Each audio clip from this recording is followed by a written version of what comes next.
Hello everyone and welcome back guys to round 19 of the F1 2018 Williams Road to Glory to Career Mode, where we're here today for the Mexican Grand Prix. Sort of looking forward to this race. You know, we got a lot of long straights around this circuit, but then also not really looking forward to it in the fact of the middle sector, as well as this car is at the moment just slowly but surely slipping down the order. Results might be a good fit for their team.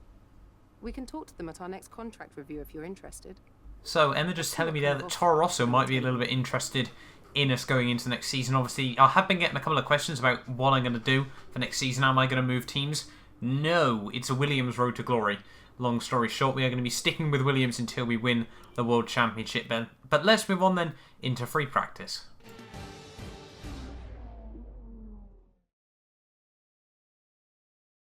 Hello and welcome from Mexico City, where the teams are getting ready for today's practice session here at the Autodromo Hermanos Rodriguez.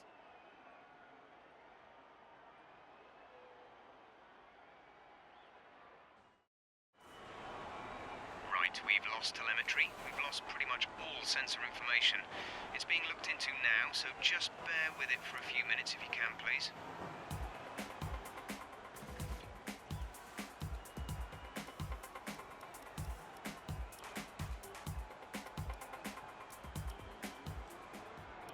See, actually starting the session there with a little bit of an issue on the car, which I wasn't too a fan of there. But coming through towards the end of my track acclimatization lap, it had been an okay lap on the whole. Unfortunately, it's not going to be good enough for the purple score. It would only be the green score there as we come out of the final corner. 470. We needed 495 points there. The track acclimatization lap, a little bit weird around this circuit on the whole there. But obviously, as I've said, you know, in many videos now, there's no other practice programs I can really do, you know, unless there is a patch for this game. You know, the two options would either be wait for a patch or turn the AI down to like 100, and obviously I don't really want to do that because then, well, I could be doing very, very well, unrealistically well in the races there. But yeah, we've now up to, I think that was 1700 R&D points on the whole, so we've certainly got quite a few in the bank ready to move into Season 2. I'm going to go with, once again, just a completely fresh engine here. We may as well, moving into this Mexican Grand Prix, see what we can do. We're probably going to go with fresh engines for the last 3 rounds of the season, you know, just have any sort of chance of doing quite well here. It's worked quite well in the last couple of rounds, so obviously hoping we can see this once again. But let's move on then into round 19, the Mexican Grand Prix.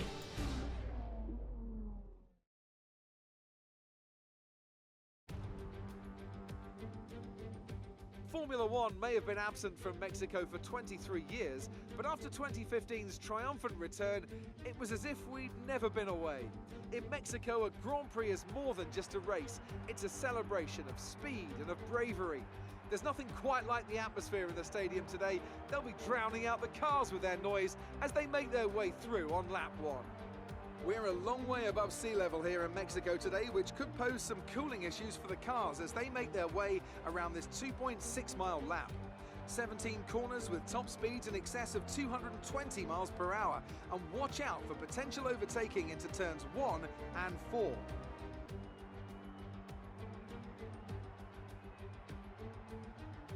With me today, of course, is Anthony Davidson.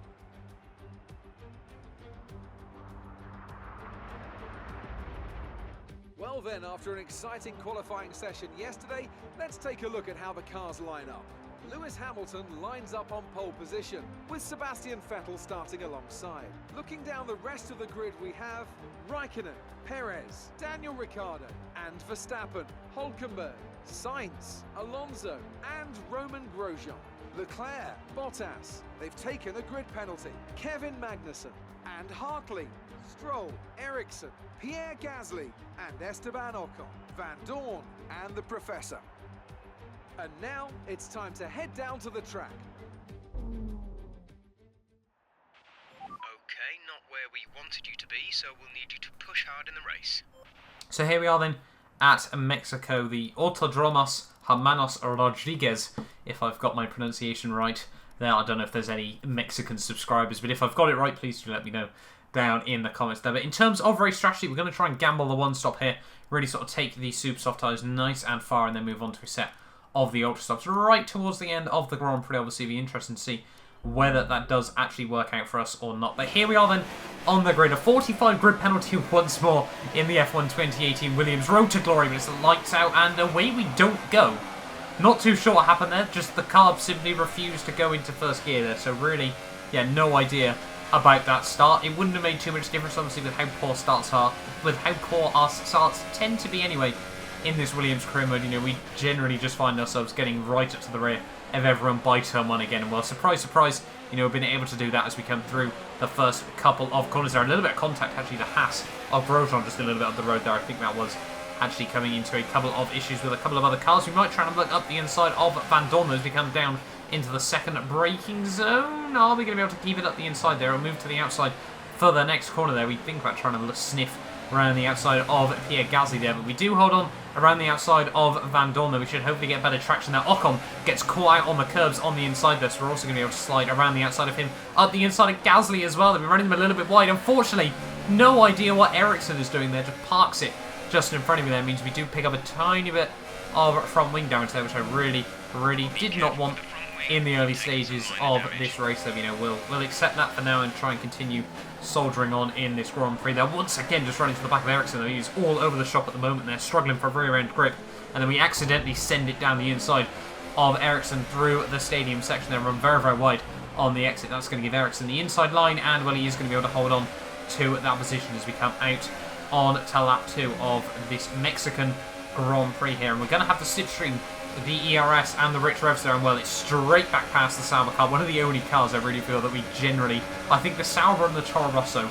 are generally the only cars that we can actually have a good run for their money down in towards the braking zone of T1 there. Ocon tries to have a sniff up the inside, but it's not going to be able to make that move work just yet. So after lap 1, we're up into P16 of this Mexican Grand Prix. They're quite happy so far that Ocon is going to try and relegate us back down the order already. Hit to the outside in towards the braking zone. Then we pinch the front left tyre even there, but he isn't able even to get around the outside there, which has obviously been a fantastic move if he'd been able to make it work. But obviously that's ifs and buts now as we still hold on to P16 in this Mexican Grand Prix here. I think my teammate Lance Stroll just a couple of places up the road there as well. And as we move on to lap 3 of this race, they're starting to lose touch with all the guys just up the road there. And well, Ocon is on the prowl once again. Then we're going to try and go a little bit defensive there. Completely outbrake myself. Just, I'm not too sure if we even clipped the wall there, but yeah, very close to the wall there as we came into the stadium section. But unfortunately for me, that's a completely open door for Esteban Ocon there. He will now move up into P17 of the race there. And on to lap 5, well, we were just really struggling in this race. Now, I don't know what it was overall there, and I'll admit now it wasn't as bad in the first stint, but the rear end grip was just absolutely nowhere around here. That Gasly is going to fly past me there in the Honda Power Unit car, so very gutted with that. But he locks up massively in towards T1. We're going to try and go for a little bit of a move there, but just look at how slow Gasly is through the first couple of corners there. Lose the back end on the exit, which is really unfortunate. Gets Gasly out of pouncing range there, and unfortunately for me, well, it seemed that 16 at this stage of the day would be our highlight, in all honesty. Yeah, we had Ericsson now all over the back of me here. He's going to obviously pull out with the slipstream DRS, and I would feel every sort of power boost he possibly can as we come in towards turn 1 there. Braking just a little bit early. You know, we've already ran into the rear of Ericsson once this race, so hoping not to do that again. There is once again the AI really slow through the first couple of corners there. Tried to get on the power on the way up there, but Ericsson does hold on to the position for now, and Van Dorn is the car behind me here as we move on to lap 9. They're running a little bit wide out of the final corner there onto lap 10 of this Grand Prix. And yeah, as I said, just really struggling for any sort of pace and consistency around this track. We had a couple of drivers actually diving in to the pit lane there on the end of lap 9, so we will now move back up into P16 of this race there, but braking now down in towards the end of lap 10 here. And well, we've got Hulkenberg all over the back of me here trying to apply the pressure. You know, he'll probably get past me down the start-finish straight there, but just look at the back end there as we come through in towards the final couple of corners, run massively deep, dink the wall, and that's our entire front wing on there. Not really too sure how that really happened. You know, we sort of just found ourselves, well, we dinked the wall and well, it just sucked me in through the final corner there. That's going to mean that we're going to need a fresh front wing on the car, fresh tyres as well there. That's certainly, well, I hope will help me out here as well. Those super softs just had absolutely zero grip on the whole there. But yeah, we'll have to dive into the pit lane there, as you can see. Hopefully going to get off to an okay stop on the whole. We'll have to make another pit stop later on in this race. A 7.3 second stop. That is very good with a front wing change there. Virtual safety car, as I said, has been deployed. For some reason, that's meant we've got 2/3 of the track in yellow conditions there. Not really too sure how that does work on the whole there, but now we're down all the way in P20 here at the Mexican Grand Prix. They're really not too sure what to say about this race so far, but hopefully, you know, we can try and do any sort of recovery in the second half of this race. But you thought I thought, you know, the tyres had next to zero grip in the first stint. Well, you'd think, you know, ultra soft tyres, they might be a little bit better in the second. No, somehow they got even worse. We can see coming through there, ignore the line, but just look at how much I'm going to try and fight the rear end of the car. They actually go for a bit of a corner cut, pick up a 2-second time penalty there, and well, at the moment, honestly, this car felt its worst since Bahrain. And Bahrain was, honestly, it felt scary to drive this car, honestly. I wouldn't imagine it would pass any legal tests in Formula 1. And, well, if it did, it would certainly have not made it to the end of a Grand Prix. Just look through the stadium section there, how little grip we have on the rear end. Having to fight the car in 5th gear out onto the start-finish straight here. And something is certainly not right with this Williams car at this stage of the day. Just look, once again, coming through the first couple of sectors here, and just nothing on the rear end. It pretty much just got to the case of luck whether we have the car pointing in the same direction at this stage of the race here. And honestly, I've never felt this car as bad as this. Just look into the final sector there. I admit we probably chucked it in a little bit too quickly there, but we lose the rear end of the car in 3rd gear there. Nothing really that I can say about that. Just look, it's like driving on ice. 3rd gear, 30 miles an hour.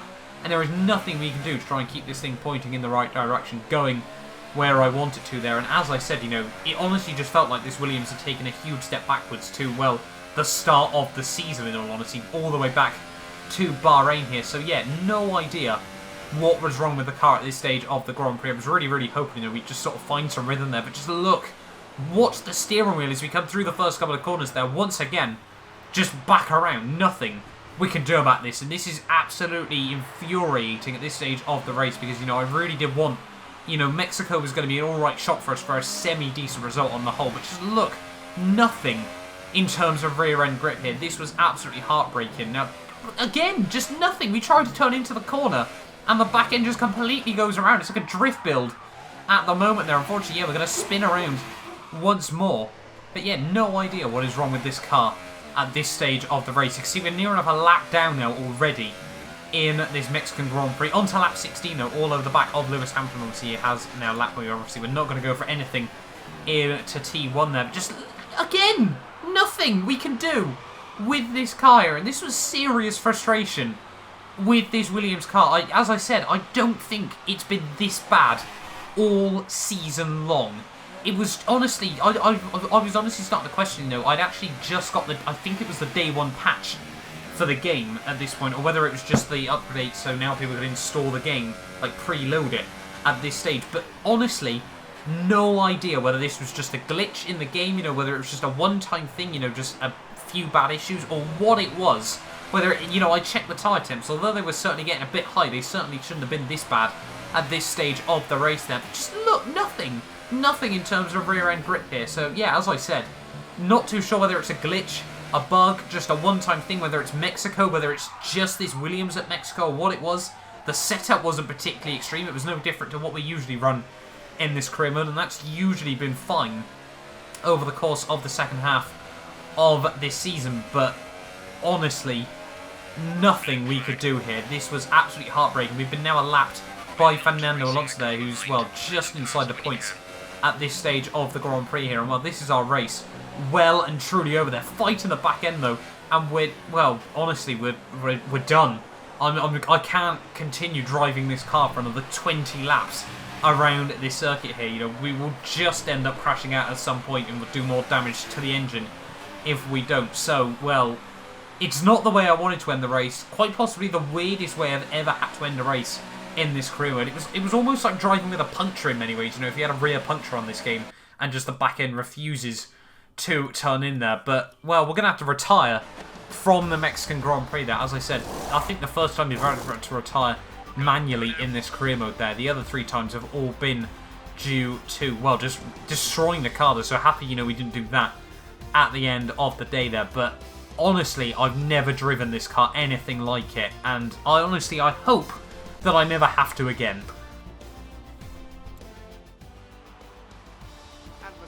Davidson pulled off a great victory here today.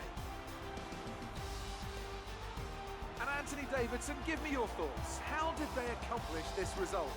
I think a large part of the result comes down to temperament. They were able to keep their heads when everyone around them was losing theirs, and that's allowed them to get the best out of the car, to maximise the strategy, and to stay out of trouble.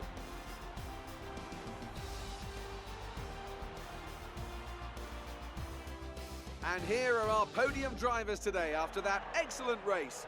They've excelled here, as they so often do, and it's a well-deserved victory. Mercedes, then, are on top today.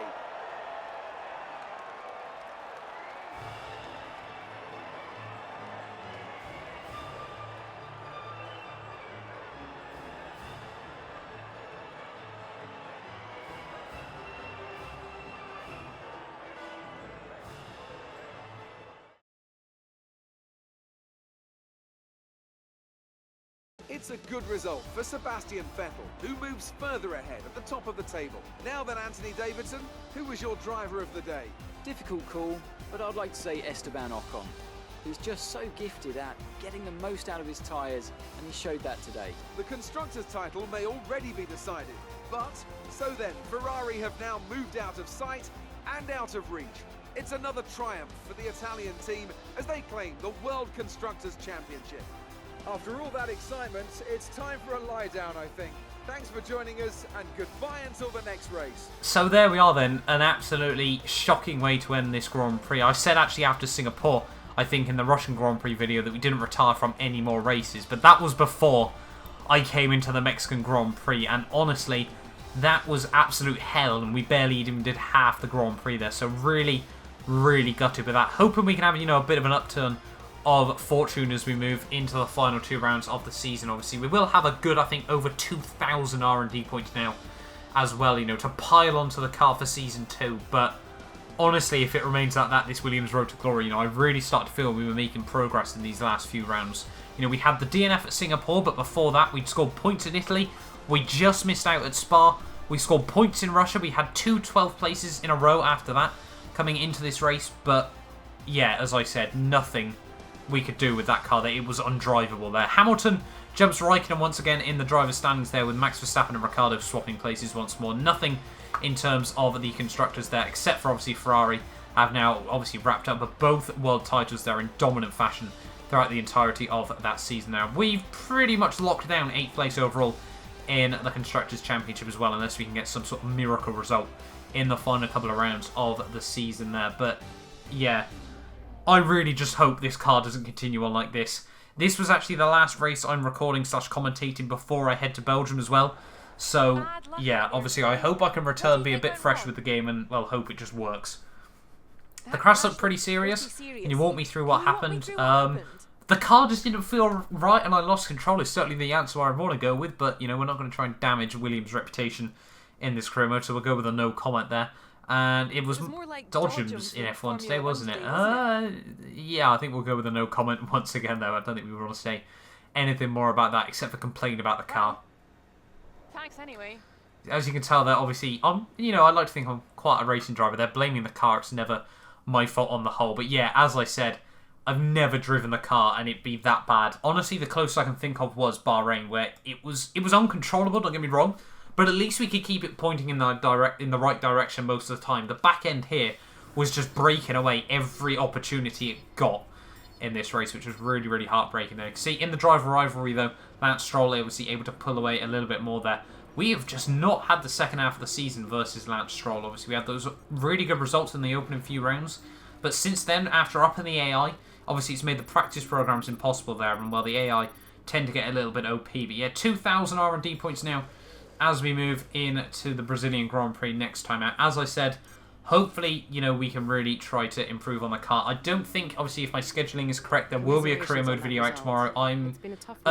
Tomorrow I will be returning from Belgium, from the Belgian Grand Prix as well. So hopefully, there'll be a career mode. Well, there will be a career mode video going out Tuesday, unless I've completely lost my voice or something. But thank you all so much for watching this video. As I said, heartbreaking to retire. I think that's from our fifth retirement, I think, overall of the season there, and absolutely gutted to do so. But hopefully I will see you guys next time for the Brazilian Grand Prix.